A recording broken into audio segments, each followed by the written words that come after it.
And before we begin, I just want to note that this event is being recorded, if you just saw that prompt on your screen. Thank you for joining us tonight for the 2021 Frederick City Mayoral Candidate Forum, hosted by the Frederick County Chamber of Commerce in partnership with the Frederick County Building Industry Association. Welcome. We hope this will be an opportunity to learn more about each candidate in the upcoming mayoral primary election on September 14th. Ballots will be mailed mid-August. Early in-person voting will begin 4 days before the election at the former Trinity School building located at 6040 New Design Road. In addition, there will be drop boxes located throughout Frederick City. After the primary, the winner from each party will move on to the November 2nd general election. Once again, mail-in ballots and early voting will be an option. All candidates were invited to participate this evening, but for various circumstances, several were unfortunately unable to. Tonight we have with us Jennifer Dougherty, John Funderburk, Mayor Michael O'Connor, and Alderman Roger Wilson. We'll begin with 2-minute opening remarks by each candidate, followed by a series of questions where each candidate will be given 1 minute to respond. There will be no rebuttals, and we ask that each participant respect the time allowed. I'll raise this red card as a 10-second warning to wrap up your comments. Now, in alphabetical order, let's begin with 2-minute opening remarks by each candidate. Ms. Dougherty. Thank you. Thanks everyone for hosting us and watching tonight.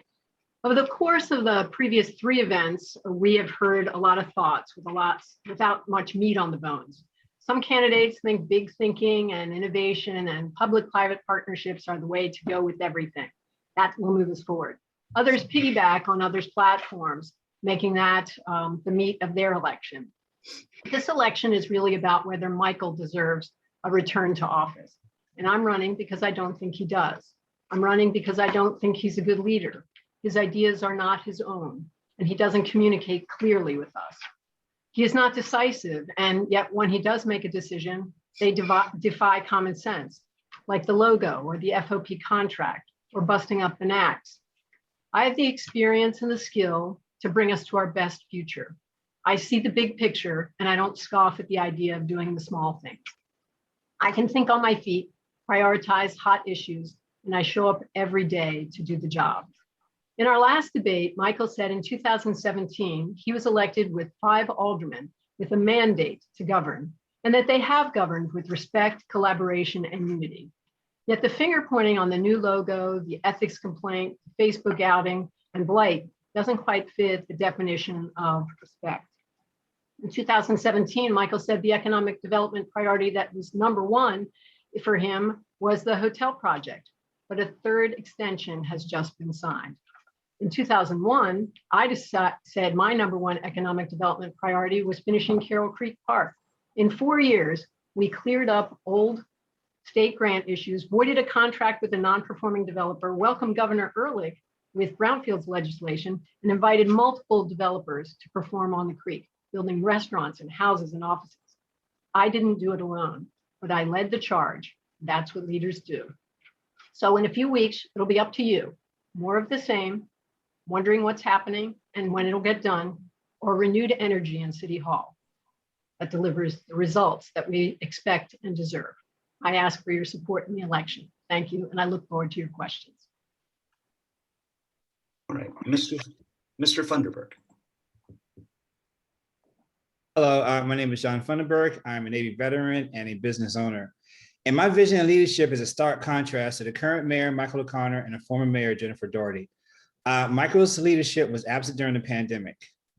At the last debate, he commented on having weekly press conferences, but when I went to look up the weekly press conferences on the Frederick County website, there was one press conference, I think on November 17th, and then on his Twitter, on the Frederick County Twitter page, there was a tweet saying the May 6th weekly press conference was canceled, but there was no reference to an additional follow-up press conference.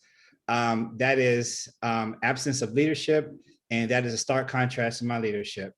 My leadership will also be different than Jennifer Dougherty. She touts her accomplishments as she was being voted out of office after one term. The voters already spoke on her time in office. When she was mayor, she clashed against the alderman. When she was mayor, she clashed against the Weinberg Center. When she was mayor, she clashed against the county. It is well documented that Jennifer Dougherty was combative, not collaborative, and that is not leadership, and that is something that we don't need, especially in today's climate. My vision for Frederick is to bring a luxury hotel convention center, get that to completion, to eliminate or drastically reduce homelessness, to eliminate or drastically reduce the need for affordable housing, to improve the quality of life by building interconnected bike paths and eliminating noise and traffic by closing down the primary streets of Patrick Street and Market Street. And my fifth mandate would be to increase public safety by reducing crime, which has exploded over the past year. Jennifer Dougherty just commented on my proposals of innovation. These proposals are working in every other city our size. It is time to bring Frederick into the new millennium by having strong public-private partnerships with businesses that have already committed to investing in our community. Thank you. Thank you. Mayor O'Connor. Thank you very much. Thank you to the Frederick County Building Industry Association and to the Chamber of Commerce for hosting this opportunity. Opportunity, engagement, sustainability, and now resilience. I followed through on the promises from 2017 to move Frederick forward. And we have done just those things, creating opportunity, building engagement, doing more to address sustainability and resilience in our community. We have done that through our commitment to public safety, the hiring of a new police chief, our commitment to the new programs that we're implementing under his leadership, mobile crisis, law enforcement assisted diversion, and very soon, we hope a new headquarters building. We've done that through our commitment to reimagining support for our most vulnerable with the creation of a Department of Housing and Human Services. And we have done that in the face of historic flooding, justice marches, and a global pandemic. My opponents would like you to forget that we have presided over an era of great uncertainty in our community. And despite what they say, we did communicate with the public throughout the pandemic. If Mr. Funderburk couldn't find our weekly briefings, perhaps he should have looked on the City of Frederick's website and not Frederick County. We have done what we said we were going to do. I don't have to make promises to you. That's what you'll hear from the others tonight. I am proud to run on the record of the last 4 years. 4 years where we have demonstrated our commitment and our resolve to make Frederick the best community that it can be. I ask for your vote on September 14th. Thank you very much.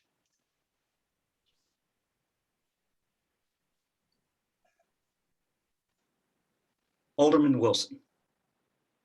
Yes, my name is Roger Wilson, and thank you to the Frederick County Builders Association and the Frederick County Chamber of Commerce for hosting this forum tonight. And also to the listening audience, thank you for listening in and learning more about our platforms and what our vision would be for the city of Frederick. I'm running for mayor because the city needs leadership and vision. Simply put, I want to provide that leadership. You know, I spent 20 years in private sector at IBM and retired in 2013 as an associate partner there. I also worked locally here in Frederick County with Frederick County government as the Director of Government Affairs and Public Policy, working closely with the county executive, advocating on her behalf down in Annapolis, and also working with our 12 municipalities here in Frederick County. I am the only candidate that has this experience coming in to be your next mayor. There are key areas that I want to focus on in my administration. 5 key areas. 1, making public safety a top priority. We need a safe city. 2, taking immediate action on blighted properties. that have been in existence for many decades. 3, proposing legislation to amend our city charter to actually have representative government. Long overdue. We need to establish wards and districts for our aldermen. 4, creating a community-first approach to development. This is key. Many in our community feel left out in giving direction to the city. 5, lastly, I want to conduct a comprehensive needs assessment for our seniors. During the pandemic, we learned a great deal of information. Our vulnerable population, which is our seniors, they were deeply impacted. We need to understand what those needs are and provide those services to them. The city faces many other challenges, but these are the key areas that I am hearing on the campaign trail. I look forward to the debate tonight and having a wonderful discussion. And I hope you understand what my leadership and vision is after the discussion tonight. Thank you again for hosting us. Thank you, Alderman Wilson. We'll now move on to the question and answer portion of our forum. There are 11 questions. Each candidate will have 1 minute to respond, and there will be no rebuttals. Once again, in alphabetical order. Question 1, do you think property taxes in the city of Frederick are too high? And if so, will you pursue lowering taxes within the city for businesses and residents? Ms. Dougherty. Well, it depends on who you ask, and people will always pay for quality services. And I think most people in the city have made that choice. But I do think our property taxes are too high on the county side. And that property tax differential is the main reason I think Michael has failed in leadership, and Alderman Wilson has as well. Because of our delegation in Annapolis, Frederick County is the only county in the state of Maryland that has the ability to have a review of our tax differential payment, which means simply city residents pay a discounted rate of county taxes for duplicated services. We haven't done that annual review, and I think on average, a household would save about $1,000 a year. We will deliver that data to the county before the FY23 budget is prepared, and making our assumptions based on that.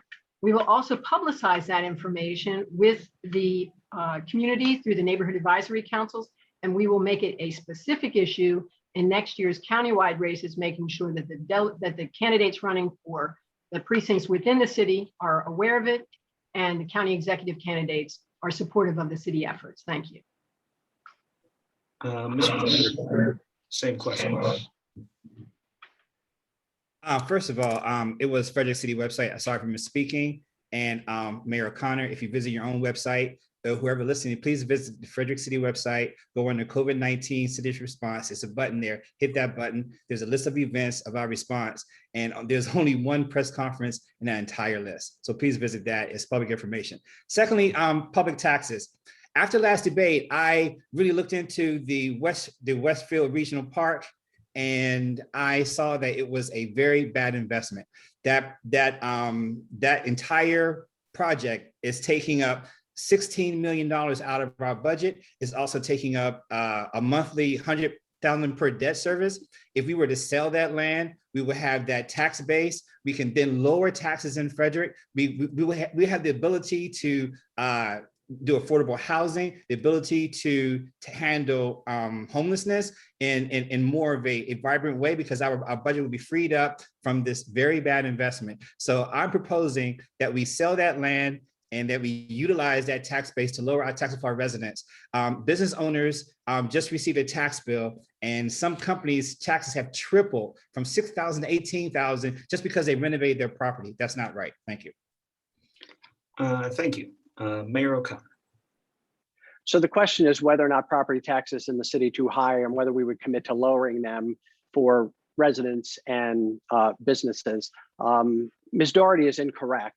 We do every year have a conversation with the county about tax equity, but in order to readdress that formula, the county has to agree. And up until this point, the county does not agree that the formula in place should be changed. But that is a conversation that we are committed to having, and we'll address that a little bit later when there's actually a question about tax equity.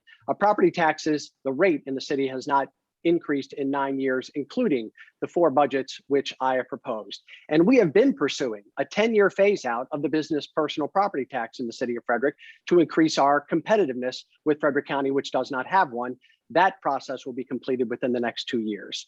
I understand that generally no one believes that taxes are too low. But my commitment as mayor will be to continue to ensure that taxes align to the high quality and expectations of our residents for city services and shouldn't be a penny higher than necessary to accomplish that. Thank you. Thank you. Alderman Wilson. Yes, thank you for the question. This is a very important issue people are talking about because many citizens, taxpayers did receive their bill in the mail in the last few weeks. I remember moving to the city of Frederick back in 1997. I remember trash being picked up twice a week. We got at least 1 year of bulk trash. We didn't have to call in or anything like that. The city just picked it up. We got our leaves picked up. The point is that the services have diminished over the years, but our taxes have remained the same. In fact, increased. I am one that wants to work closely with the county executive once I'm elected mayor to reduce our tax burden in the city. I am very familiar with the tax equity formula, and Jennifer is totally wrong. We do review the tax equity formula with the county every year. There's state legislation that was passed back in 2015 by Delegate Carol Krim that established that law to make sure that the county and the municipalities have that conversation. So that's just an education for you, Jennifer. One of the things that I want to do is make sure that we're reducing the burden on our seniors and our retirees here in the city. One of the first pieces of legislation that I established as an alderman was establishing a senior tax credit that had never been done in the city. So I want to build on that. I understand the tax burden on our most vulnerable citizens. Thank you. Thank you, Alderman Wilson. Moving on to the next question. Many residents within Frederick County do not live inside the city limits. However, they utilize the services and shop at those businesses inside the city. Do you think there's a disincentive for businesses to locate within the city as compared to the county with respect to taxes and fees? Furthermore, would you support an effort to evaluate tax equity between the city and county? We'll start with Ms. Dougherty, and I'll remind everyone to keep your answers to 1 minute, please. I'm happy to start every question, but I thought we were rotating the answers. The tax equity issue, in business, it is location, location, location. People choose Frederick, and the premise of your question is people come to support our businesses because of the density of cool places to eat, shop, and enjoy. The quality of services and the quality of life in the city of Frederick make it attractive. It's relatively safe. It's convenient. The concentration of similar and supportive businesses make it likely that people are successful in the city because of our customer base. We also have an outstanding workforce in our city. The idea that that we're focused on the next generation from my administration is a big point. Other issues that we have to address with the city government are the high-speed internet, making sure all neighborhoods are connected, and also making sure our transportation hubs are working and expanding, but not just with roads, making sure our mass transit options exist. Now, both Michael and Roger have said I was mistaken on tax equity.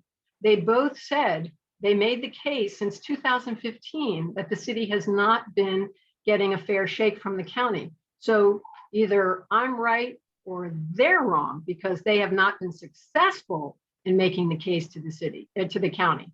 We do pay too much taxes to the county. That's the challenge. Fix it.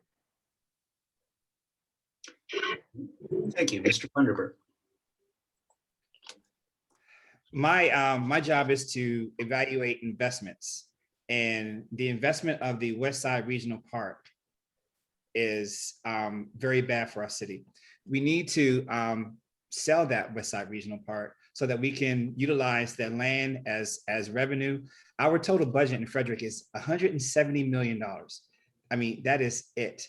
And out of $170 million, $16 million goes to debt service for West Side Regional Park. If we were to sell that land, that $16 million can be freed up to address other issues such as lowering taxes and making it a better business environment for other businesses to come here. Right now, our budget is full, and our department heads aren't getting what they're asking for to make the city run effectively. So my proposal is to sell West Side Regional Park. Thank you. Thank you. Mayor O'Connor. Thank you. Our job is to make sure that we don't create a disincentive, either intentionally or otherwise, for businesses or residents to come to the city. With over 73,000 residents and 3,700 businesses, clearly, Frederick continues to be a desirable place to live, to work, and to thrive. And that happens by creating a high quality of life, which our neighborhoods and our employers help to provide. Our MPDU ordinance in the city of Frederick, our adequate public facilities ordinance, our school construction fee are all favorable compared to the counties to invite development that should appropriately occur within the municipal boundaries. We should regularly evaluate the tax differential formula. But again, my inability to persuade the county to look at this issue differently than the way I look at, perhaps I should be more persuasive, but the county is free to reject that argument. We should regularly reevaluate that formula. I do not believe it currently addresses all of the areas of duplication, and I've had that conversation on many occasions with the county executive. The county executive and I agree on many things. We disagree on this issue. It is an area we do not alone control. I will continue to advocate not for the city and the county, but for a third-party entity to come in and review that formula to determine whether or not equity is in place. Thank you, Mayor O'Connor. Alderman Wilson. Yeah, so it's just not tax equity that we find ourselves often competing with the county on attracting businesses in the city. There are tap fees, there's the permit process, there's other fees that are associated, with businesses coming into the city. It could be square footage of warehousing. The point is that it's just not just taxes. There's a system that's not working half of the time when we're attracting business into the city. I often, when I was working with the county government, I would often talk to businesses about, why they're not choosing between the city or the county, okay? And it was these other issues that were out there. The ability for the city to respond in a rapid pace. So yes, we do have some work to do in this area. Thank you, Alderman Wilson. And we'll move on to the next question. And this time we will reverse the order and we'll start back with you, Alderman Wilson. Question 3, do you favor keeping the current city election on an off year rather than aligning it with the gubernatorial or presidential elections? Also, do you favor a nonpartisan city election? And starting with you this time, Alderman Wilson. Yeah, thanks, Matt. I am open to the idea of open primaries. I really do believe that the opportunity is now with our city growing. When we first came to live here in the city, the population was about 40,000. Today is 80,000. It's going to be around 100,000 by 2045. And that deserves a different approach, a different structure to government. We need representative government. We need more participation in government. So yes, I'm open to open primaries. I'm open to changing the timing of our election to the presidential election or the county and the state election. All these avenues work. We do have a different way of voting this time with mail-in ballots. I'm hoping that we'll keep that that opportunity to for people to participate in voting. It's all good when these opportunities are there in place. Thank you. Mayor O'Connor. Thank you. As someone who's running for re-election this year, I have to tell you, for me, this is the on year. Those other years are the off years as far as I'm concerned. I believe that switching city elections to one of those other years would have the potential for our ballot and our races to get lost at the end of a very long ballot behind constitutional amendments at the state level, Board of Education races, other elections that might occur. I think there's something that we benefit from by having our city elections get the attention they need as Maryland's second largest city, a city of 73,000 residents. By mailing ballots to all registered voters in the city this year, we are ensuring the best opportunity for participation. If we were to participate with one of those other elections, we alone would not control the ability to do that. We would be dependent upon the county to do that. And I believe it's relevant, the party that we represent.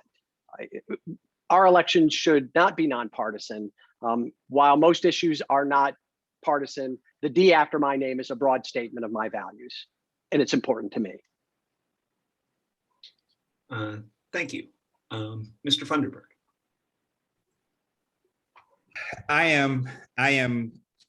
My thinking is that we should maintain the elections as off-year elections, because the ability to have the race focus on local issues and local politics is important.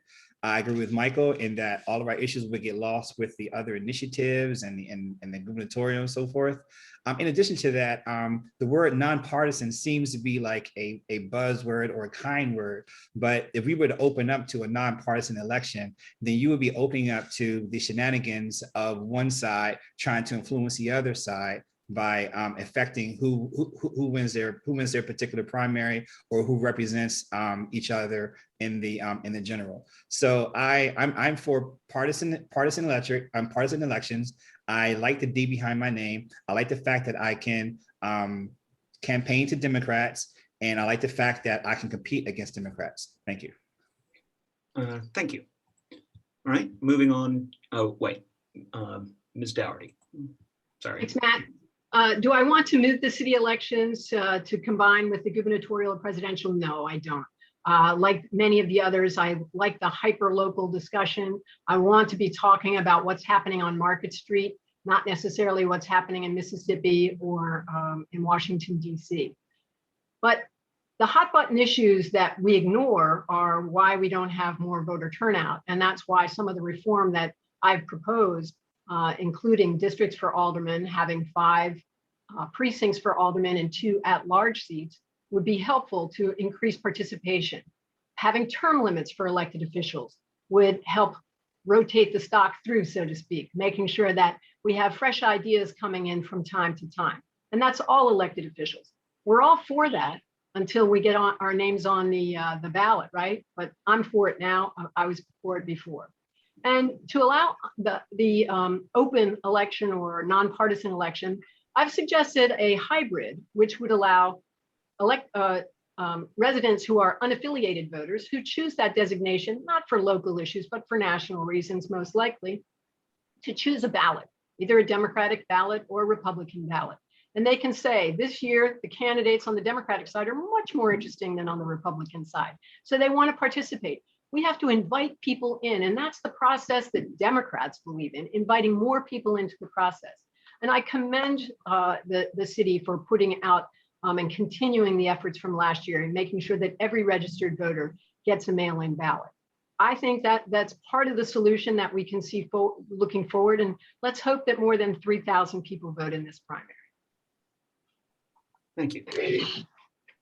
All right, and now moving on to the next question, which Ms. Dougherty will begin with.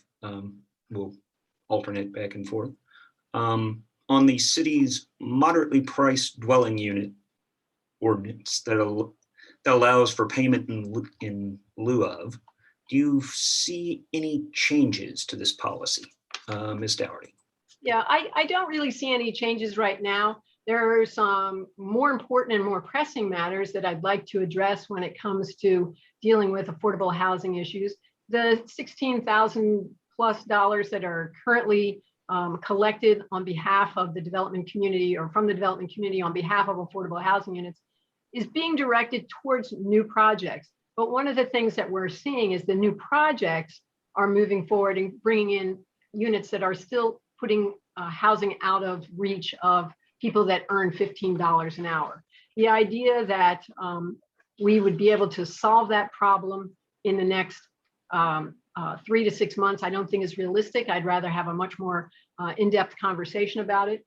The current administration has no news about MPDUs and adding to the cost of that. I think let's take a look at that. I'd rather not add on costs that'll just add on costs to new construction for average priced homes that would go from $350,000 to $360,000. That doesn't make a lot of sense to me.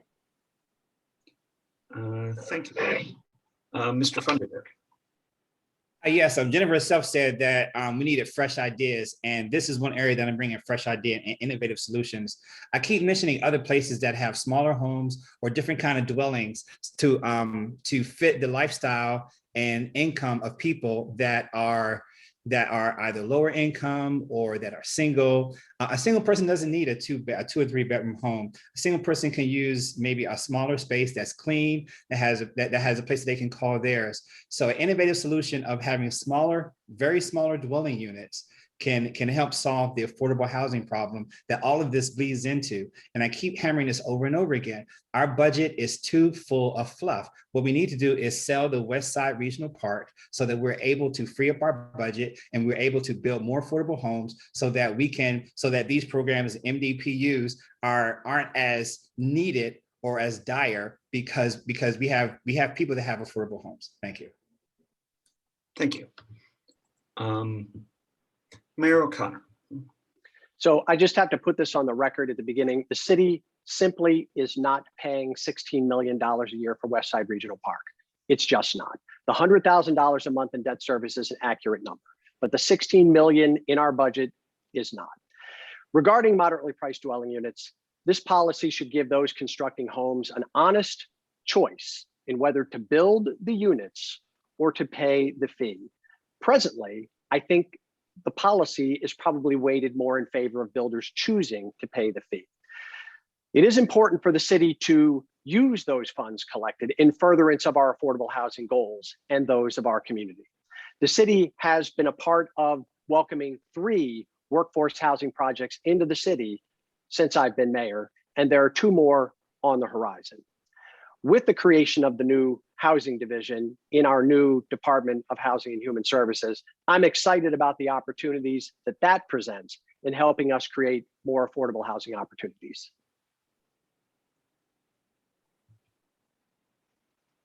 Thank you. Alderman Wilson. Hey, Matt, I want to take the opportunity to go back to something that I heard from my opponents in this race. You know, taxpayers received their tax bill a few weeks ago, and what you just said was that unaffiliateds have no value and cannot participate in democracy. I mean, that's what's going on around the country right now. People not being able to vote and voting rights being attacked. That's ridiculous. This should be an open primary. As far as MPDUs, we do need to modify that ordinance. We need to take it up slightly. Right now, in the city of Frederick, the requirement is for moderately priced dwelling units is 12.5%. We need to take it up to 15%. It's time. I looked to see today, we have 7,178 homes that are approved for development. We need affordable housing. Let's get to work. Right. Thank you, Alderman Wilson. And question 5, do you support a more targeted and timely approach to updating identified issues in the land management code. And this time we'll start with Mr. Funderburk. I support a better communication process across the board, not only to the land management code, but how government communicates, period. Earlier, I made a comment on how you go to the website and you look at Frederick County's response, COVID-19 response, and it's very sparse. But if you go to other counties' websites, they have things there every single day. We are living in an age where we have Twitter, Facebook, Instagram, and messaging service and personal phone. You can just message to your phone. Overall, our communication strategy needs to change. Need someone with energy, someone that has the leadership style and wants to continue to have open lines of communication, because local government means a lot. When I'm out on the campaign trail, almost no one knows or understands what this current administration is doing. I have to tell them what the policies are so that we can talk about what we disagree with, because they have no idea. And half of the people in my neighborhood didn't even know we even had a mayor. So yes, I support better communication techniques. Thank you. Thank you. Alderman Wilson. So the question is around looking into revising our land management code. And I am one that is a proponent of revising and offering a different look to the land management code. It needs to be predictable, but it also needs to be clear. Right now it's spaghetti. And a lot of our developers or development partners have frustration with it. And also our citizens, our community doesn't really understand it. So yes, it's time for us to relook at that. And as mayor, that will be a priority for me. Okay. And Ms. Dougherty. Okay. The land management code is a little bit like spaghetti, but everybody loves spaghetti, Roger. So what I would like to do is build an annual review of the land management code to start workshops and hearings right after the city budget process is done. Let's just say June, July, and August. Don't make it random, make it predictable so that the neighborhood advisory councils get to participate, the general public is paying attention, the development community can bring forward their ideas, and the staff is ready for the focus. We avoid the claim of emergency needs to change to the land management code. It's just not that likely. And then during the rest of the year, we can break other things down, but having land management code updates, it just doesn't make sense if you do it haphazardly throughout the year.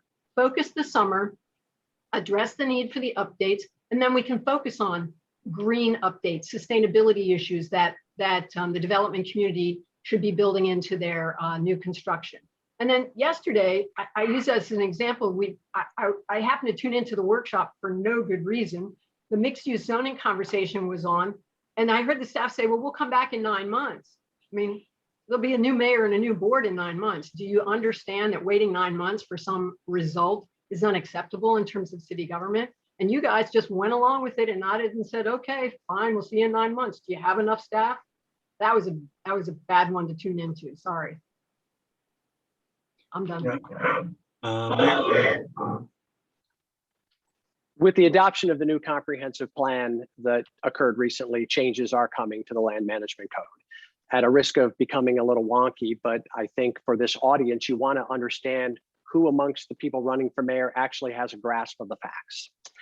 The new plan envisions the use of more form-based options and mixed-use opportunities. Ms. Dougherty did reference the workshop yesterday. Staff presented options regarding sections that will need revisions, including the use matrix, and they're going to begin working on short-term improvements. But staff can't snap their fingers to make these things happen. Additionally, we're in the process of writing the RFP for the services to help with the land management code revisions that are necessary to achieve our new comp plan's long-range vision. With the pace of permits and development review in the city right now at almost a near high, the existing LMC is not proving to be the obstacle. However, our mission has to be that timely improvements occur whenever they're necessary. Thank you. And that brings us to the next question. Frederick City and County have their own economic development departments. In an effort to have them work together, especially in matters that overlap, what would be your approach to promoting the market in economic development? For example, a joint city-county development authority or a quasi-governmental entity such as Montgomery County's Development Corporation. And we'll start with Alderman Wilson. Okay, Matt. Yes, I think it's time now for us to visit or consider an economic development authority. We've seen good work through collaboration with the tourism, Chamber of Commerce, and also the city and the county's economic development departments that worked, that showed during the pandemic. And as you can see, how our businesses were resilient. I think it works. And examples of this model exist. Montgomery County, Howard County, we can do this. We just need the political will. And good things will come from it. Big things will come from it if we just move on it and make a decision. Thank you. Mayor O'Connor. Thank you. The collaboration that exists today between the city and the county's economic development departments is outstanding.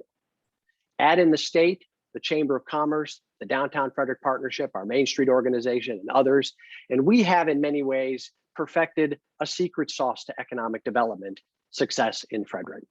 The biggest opportunity that I see is ensuring that our review processes in the city, where external approvals are required, water and sewer plan amendments, soil conservation district sign-offs, MDE approvals, and I'm sure there are many others, are able to share information in real time as much as possible with enhanced paperless reviews and those kinds of vehicles to keep these approvals as concurrent as we possibly can. Perhaps more than anything, what I hear from the development community and the people that I talk to in the business community is predictable and achievable timelines. That's what will drive a competitive edge in the city of Frederick. Thank you. Ms. Dougherty. Roger, you couldn't be more wrong. I created the Department of Economic Development when I was mayor because the city needed a voice. The city needed to have someone advocating, recruiting, and bringing business here. Now, Michael is right that we do have the secret sauce.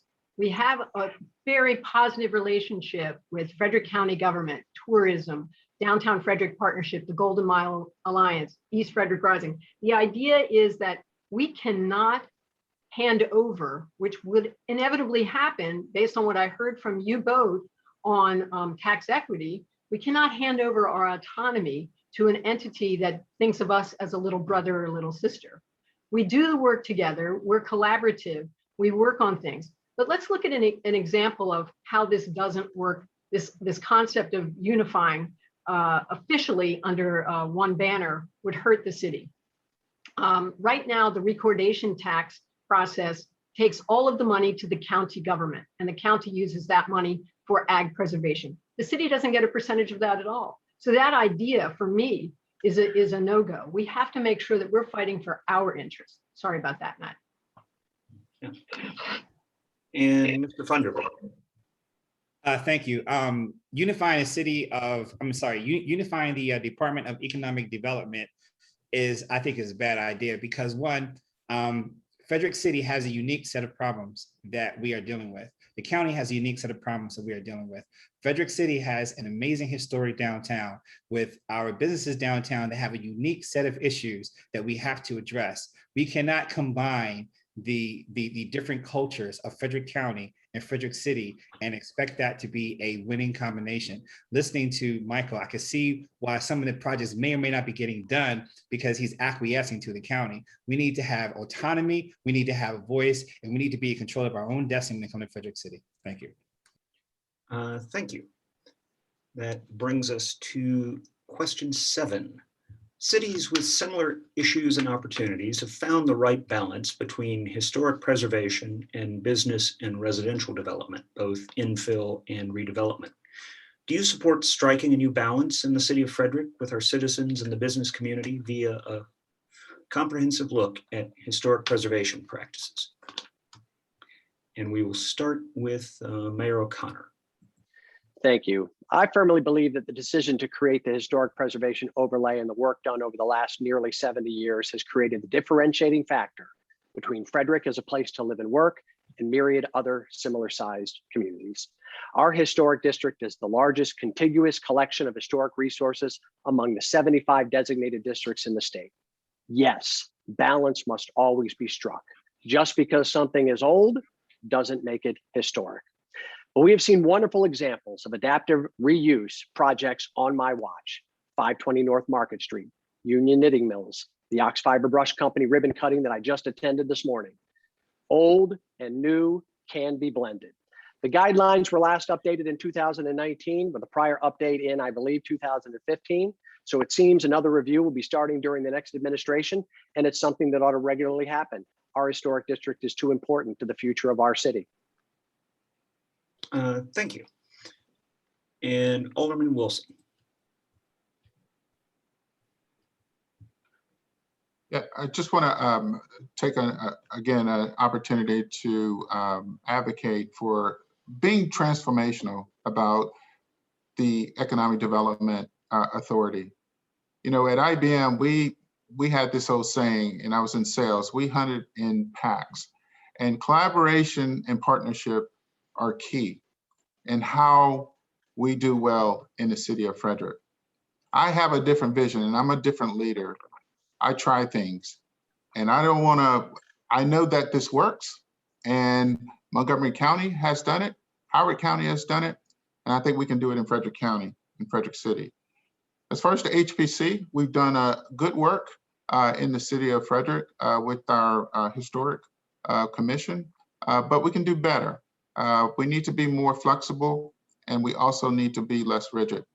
And I think the business community and I think the community at large is counting on us to do some revisions there. Thank you. Mr. Funderburk.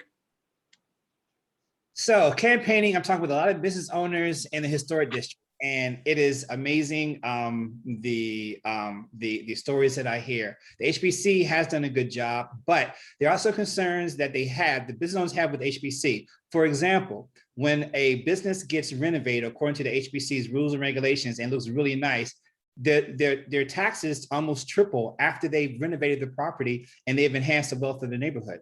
So that has happened with a couple of businesses downtown. In addition, a huge complaint I'm getting is, how does the historic preservation have so much control, but we have so many blighted buildings downtown that when they do one thing that's off of the manuscript, but then we have a blighted building that's been there for over 20 years since the time of Jennifer's administration. How is that possible? Why can't we merge the two together? Because historic district is historic district. It's not just the individual buildings, but it's the entire community. So I believe the HPC has done a great job, but I think it needs to be more flexible and it can do better.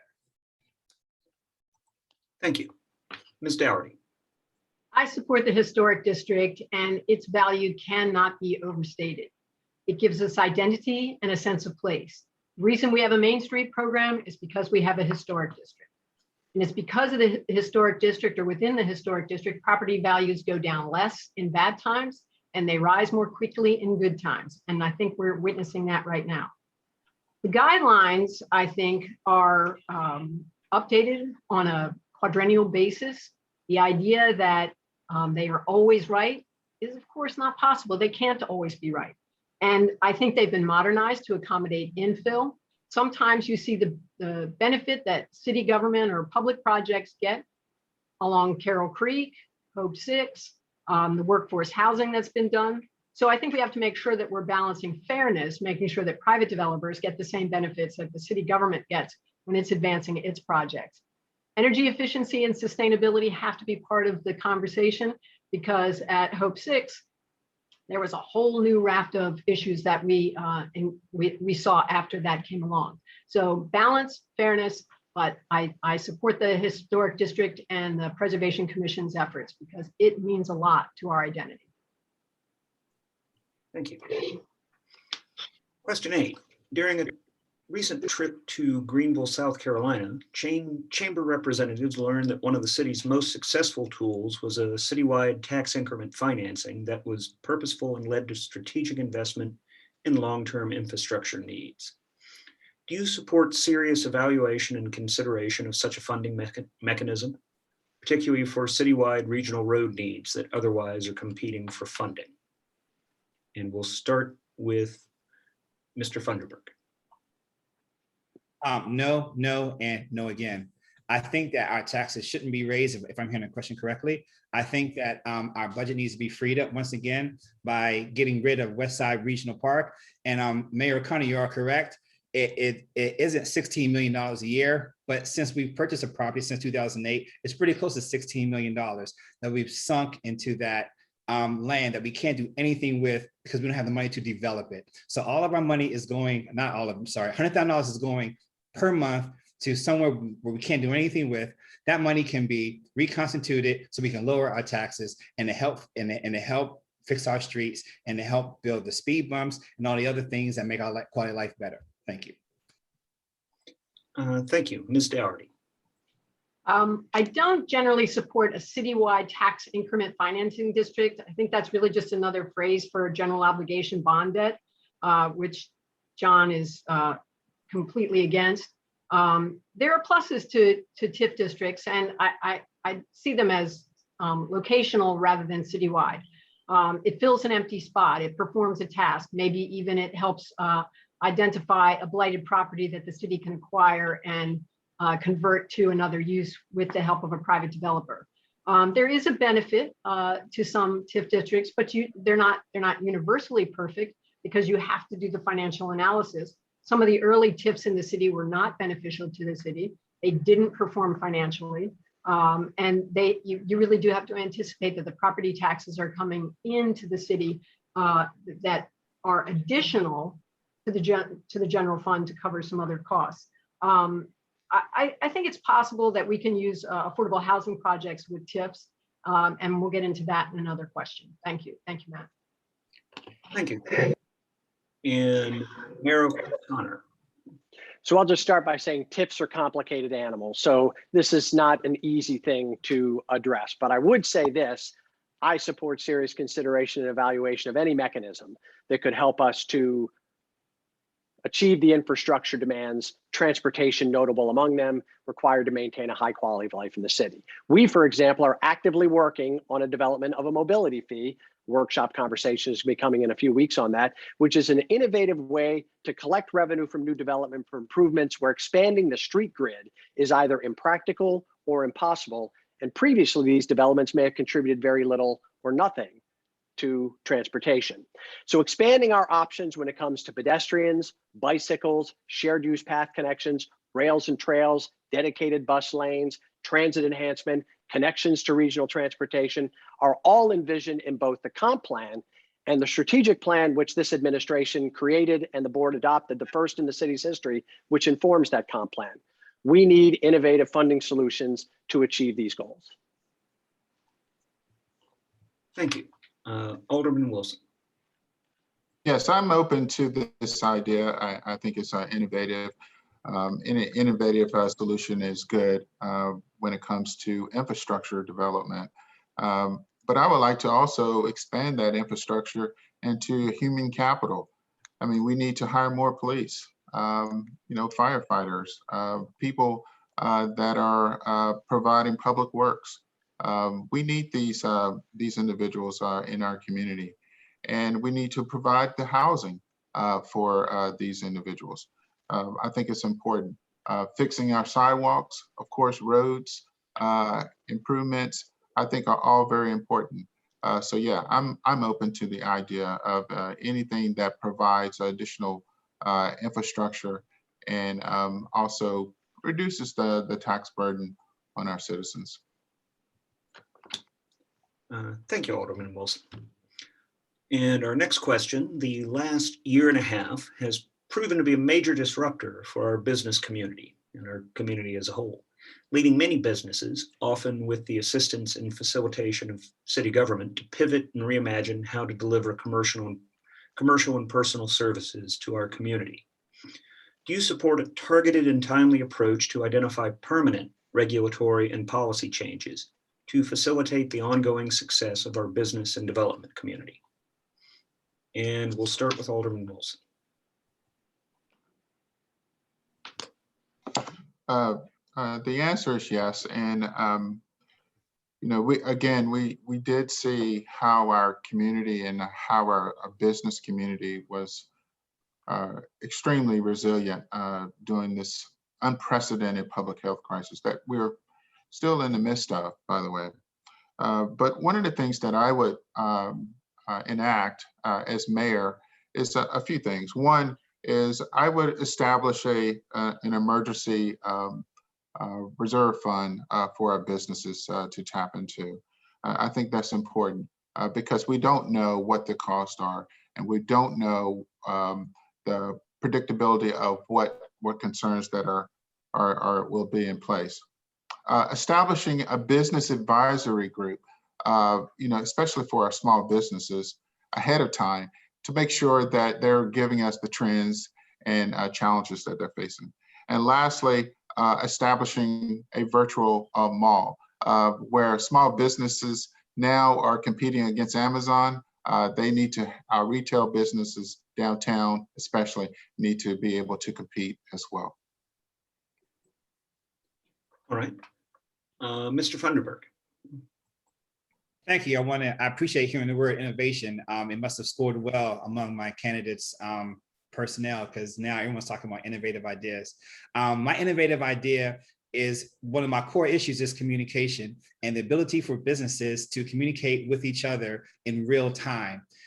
During the pandemic, my primary source for the government was FC, the school system, because they had the alerts going every single day, emails going every single day about what the new mandate was, what the new business mandate was, which translates to our schools. So we need an updated communication system, one where the website, the Twitter, the Facebook, all is cohesive and having a general message that ties our business community together so that we can communicate, understand what's going on, be able to see on the horizon what's coming, and all of us be able to react in a way that serves Frederick's uniqueness and Frederick commerce. Thank you. Thank you. Ms. Dougherty. I'm not sure if Roger really misspoke or meant to say that we're going to have a city government website that competes with the private sector. That to me is just a red flag that you can't ignore. But during COVID, I think we could all see the need for private enterprise to pivot and to adjust. And I think we did. I think with the help of many, the federal, state, and local governments did participate in the support of local businesses, mine included. But we were there every single day. City government wasn't there, they were home. In fact, Michael said we had to be concerned about the childcare issues for our staff, which is true. But the question that we were addressing was, what about your residents? What about your businesses? We absolutely had poor communication out of City Hall during the time of the coronavirus outbreak. We heard from the governor, we heard from Mario Cuomo, and every single morning I heard from Kara Norman and the Downtown Frederick Partnership. Every single morning. Their mission was clear. They read us information. They linked us with programs that might help us. We have to be more expressive in our communication. We have to learn to be flexible in emergency. And in fact, just so you know, post 9/11, I came into office. The emergency operations plans that were adopted then would have been exactly the blueprint that you could have used during this pandemic. And Mayor O'Connor. Thank you. Through hundreds of business visits, groundbreakings, and ribbon cuttings over the last 18 months, I could not be more impressed with the resilience, the innovation, and the adaptability of our employees, our residents, and our businesses. From the beginning, I said it would be important for us to learn the right lessons from the pandemic. In some respects, that's meant moving quickly, more quickly than we probably thought that we could. But being flexible is the key, such as conducting remote inspections, accepting permits and plans electronically. We have a project funded that would make this more than a stopgap and demonstrates how valuable it is to implement these kinds of opportunities in a permanent way. The streetscape study that's underway is a natural extension to our need to quickly support, during the pandemic, restaurants and retail that was struggling. And now it's about how do we come out of that and determine which of these benefits we can continue. Our retail corridors downtown, they're not static or monolithic. We need solutions that are important to residents, businesses, and visitors to maintain that high quality of life. Thank you, Mayor O'Connor. That brings us to question 10. Regarding affordable housing, what are your plans and how will you prioritize them? And we'll start with Ms. Dougherty this time. I think we have to be as clear as possible and build 100 affordable housing units in the next 10 years. So we could end up with 1,000 units. Point in time evaluation shows 316 people who are registered on the Community Action Agency as homeless in the survey. How do we do what I say? I think we go to a model that we used before on aging retail structures, and we create incentive taxation to have aging retail reconfigured to have retail with residential above. This is the way that we can get smaller units, more affordable units that are not always 2-bedroom. We've talked about this from the very beginning. Incentive taxation, fee waivers, fast track approvals, minority-owned business gets you a bonus, bonus incentives for offering childcare in the retail space. If you think about how much a $15 an hour employee has to pay in rent, it's 60% to pay for those $1,200 apartments. They can't afford it. We have to be more creative. And my idea from the very beginning was the best one. Mr. Funderburk. Thank you, Jennifer, for adopting my idea that you mocked last debate where you said this isn't Hong Kong. But Hong Kong has, in essence, our business model on how we can solve affordable housing. Affordable housing having smaller units. That's been my solution from my very first debate. So I appreciate you following up on that. Secondly, we have to have responsible government. It is beyond me why we are paying $100,000 a year, according to our mayor, on land that we can't develop when we have people that need affordable housing. We have people that need affordable housing right now.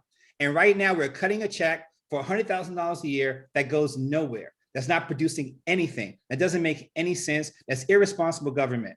My solution is to reallocate those resources, sell the land, put affordable housing on it with other mixed use and other items so we can create a tax base and we can solve affordable housing problem within 24 months. Thank you. Thank you. And Mayor O'Connor. Thank you. Our residents that live on the west side of the city of Frederick actually live in among the most affordable housing communities in the city. And what they deserve is the same kind of first-class amenities that we're willing to deliver to neighborhoods all across the city of Frederick. I did not love the West Side Regional Park Hargett Farm purchase, but I inherited it and we made action. We have worked with entities to bring activity to that park, and we're putting multi-purpose fields there to give that side of the city the amenities that they deserve.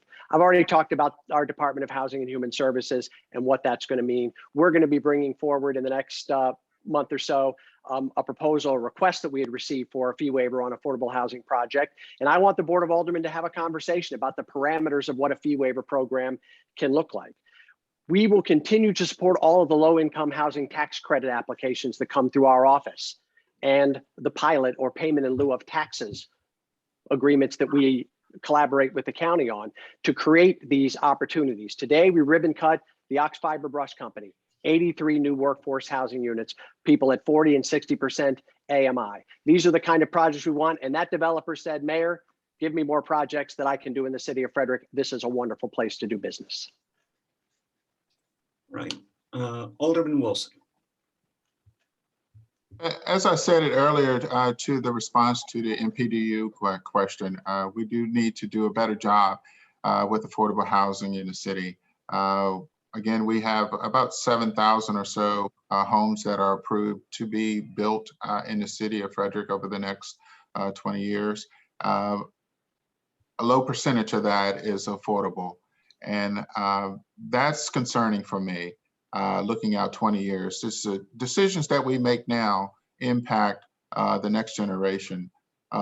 So it's important that we focus on this issue and be intentional about it.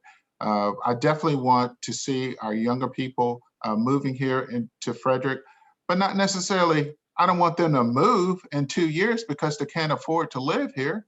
And then our seniors who are retiring, don't they deserve to age in place?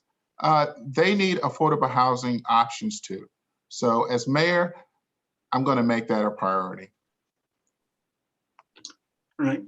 Thank you, Alderman Wilson. And finally, our last question, where should the new police headquarters be located?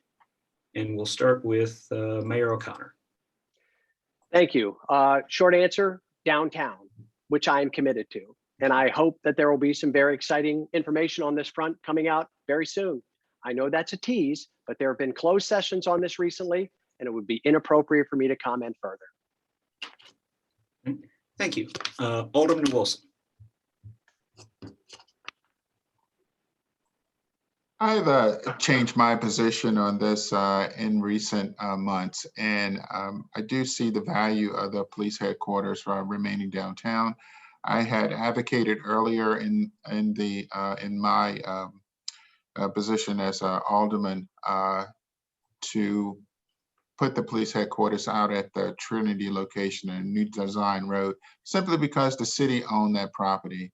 And I didn't want to spend all this money that it's going to take to possibly retrofit an existing building just to keep it downtown. But I have since then changed my position, and I do see the value of the police headquarters remaining downtown.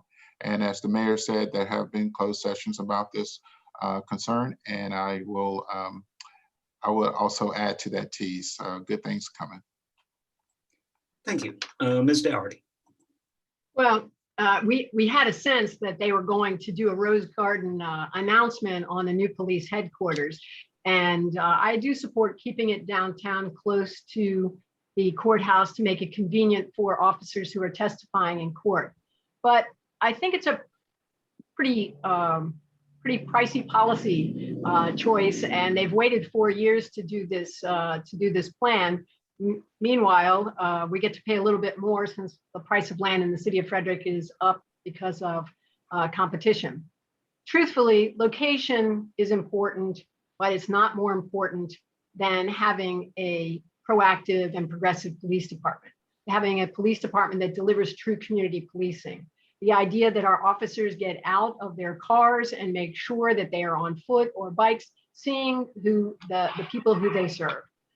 We have to have a police department that is building a presence again. And it doesn't matter where the headquarters is unless the police officers are actually shaking hands with the people who walk our streets. We have issues to deal with, and it's much, much, much deeper than the location of our new police headquarters. Thank you. Mr. Funderburk.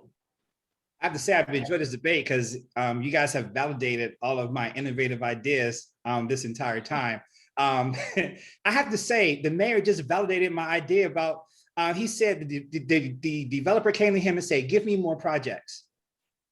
And he said that the developer provided affordable housing because the developer was able to produce the land and sell products and so forth. I mean, sell houses and so forth. Why not sell that developer some of the land at the West Side Regional Park and have them put affordable housing there also? Why not? I mean, the residents over there do deserve something more than a huge open field that we haven't been able to do anything with for the past 10 years. Only thing that's done over there is with private money, a park, a play area. We need something more intensive. So I appreciate all of the affirmation. And I honestly believe that if we were able to open that field up, open it to development, we could also put the police station over there. We can put other development over there. We don't have to have expensive property downtown. We can utilize our resources so that we don't go deeper into the budget and utilize that money for homelessness and more affordable housing. Because we have 138 acres we're not doing anything with, yet we're debating where to put a police force. Thank you. Thank you. And Thank you. That concludes the question and answer portion of our forum. It's now time for closing remarks. Each candidate has up to 3 minutes, and we'll begin in reverse alphabetical order, starting with Alderman Wilson.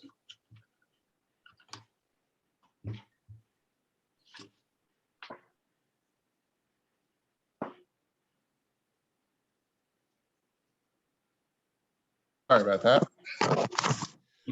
I would just like to thank my colleagues for a wonderful discussion this evening, and understanding each of our approaches to solving problems in the city and what our vision is and what our leadership style is. We clearly want to, all of us want to improve the lives of our citizens in Frederick. And we also love our city.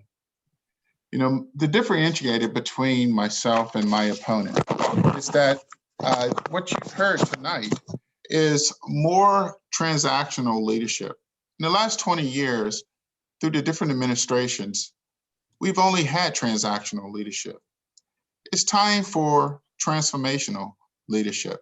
It's time for big things. It's time to have a bold vision for the city of Frederick. It's time to write the next chapter of the city of Frederick. City of Frederick is the second largest city in the state, yet we don't act like it. I think it's time that we have a new leader, a mayor, a people's mayor, someone that's going to take us to the next level. This election is not about the past. This election is not about being comfortable with the status quo of today. It's about the future. Our great city is becoming bigger. It's becoming more complex. Now is the time for leadership. I want to be that leader. I'm going to be decisive and not divisive. I will be your next mayor.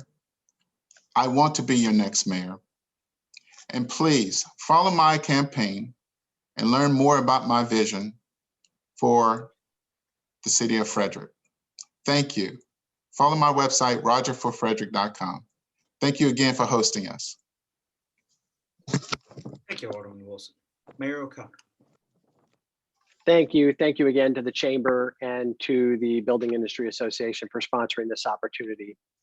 Steady, knowledgeable, committed, respectful, ethical leadership. That is what I have provided over the last 4 years in perhaps the most tumultuous period in our nation's and our city's recent history, from the pandemic to racial unrest and equity conversations. That is what this community deserves. And that is what I pledge will continue. Look what we have done, not the promises that are being made. And of course, my opponents will have to degrade the things that we have accomplished because they have to differentiate themselves from what we have done. I have not stopped. I will not stop. I was in City Hall every day of the pandemic, every day. I will never stop working on behalf of this community, which has provided so much to me, to my family, something that every resident of Frederick deserves, whether they were arrived here by an accident of birth like I did, or they chose this place, like so many others. Steady, knowledgeable, committed, respectful, ethical leadership. I ask for your vote. I ask for your support. Thank you very much. Thank you, Mayor O'Connor. Mr. Funderburk. Thank you, everyone. Once again, I had a great debate. This affirmation of my ideas has given me a lot of hope and a lot of joy.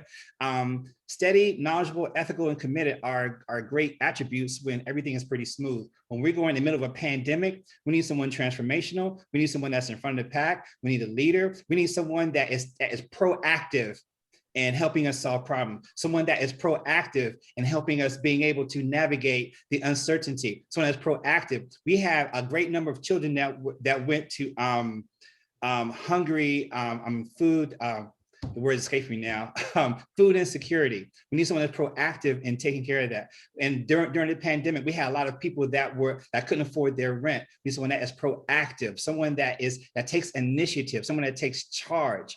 I mean, these are attributes that's great for a teacher or great for someone that is selling software. But when it's come to a pandemic and leading a city, you need someone that is in front of the citizens, that is a advocate for the citizens, that is an advocate for its businesses.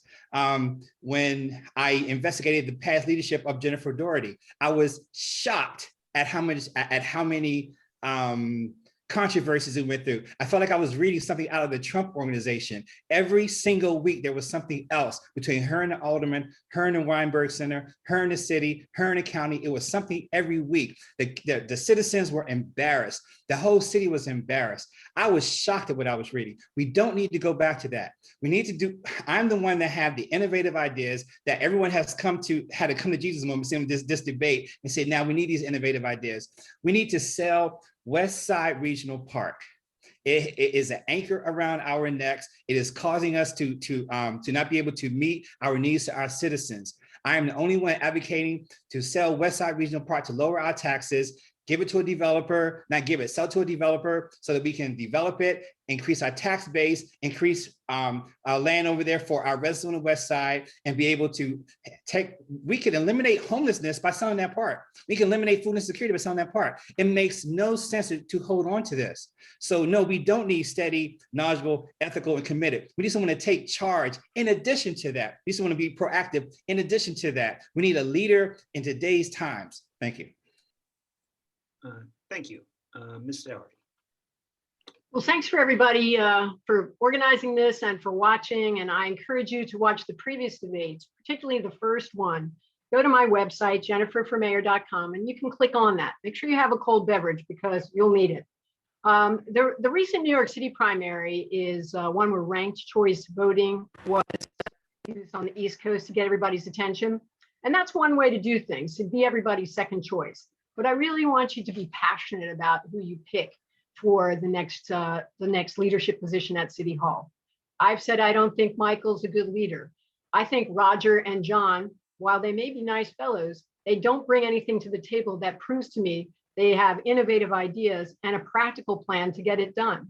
If you want to choose someone who gets mad sometimes when things don't go right, pick me, because I want to put together all the resources of the city to make sure that things run right. If you choose someone who is transparent, that's me. Who works to keep you informed on what's going on at City Hall, that's me.